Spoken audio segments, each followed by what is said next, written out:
Hey everyone, this is Todd Medina, your authority in MMA and all things concerned. And the question we had brought up today is, are trips valid in a fight? It depends. Here's the beginning of that answer. The meat and potatoes of that. If you want to know if something actually works in a fight, back up. Have you seen it done in the UFC? If you haven't seen it done in the UFC, it pretty much cannot or can be done. But I get some people ask me some really crazy kind of stories like, or moves. Does this work? Does this work? And if you haven't seen the UFC, it pretty much ain't working. So, once again, so it can be done. Like say, if we're sparring and like you're really not paying attention or you're really tired or something like that, and these guys are going to go over in a minute and show you kind of what we're talking about. You can get caught with anything if you're tired enough. But in and of itself, like if you're training and moving and sparring and fighting how you should be, it should not work so much, okay?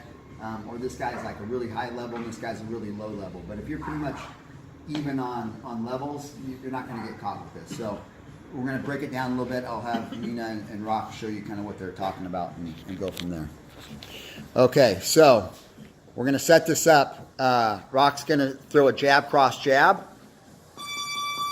Okay? Now, what you're going to have to do on that one, what he's talking about, is that last punch, he's going to slip that jab and step outside and use it as a trip. Now, mind you, it can be done, but you're going to get more benefits. It's going to be a little bit easier if you were to kick that leg out rather than trip it, okay?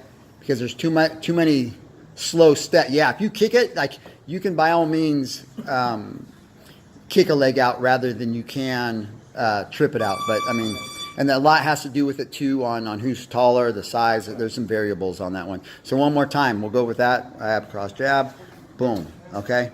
Now kicking a leg out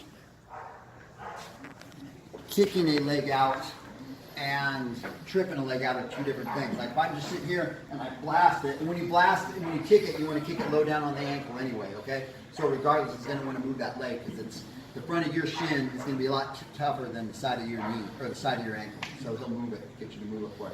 But in and of itself, the trip, not so much. You know, there's too much flat-footedness and it's kind of slow and that whole thing. So hopefully that helps anybody out there. And if you have any questions, comments about that, and you need something else with us, please let me know. But if you didn't know, now you know.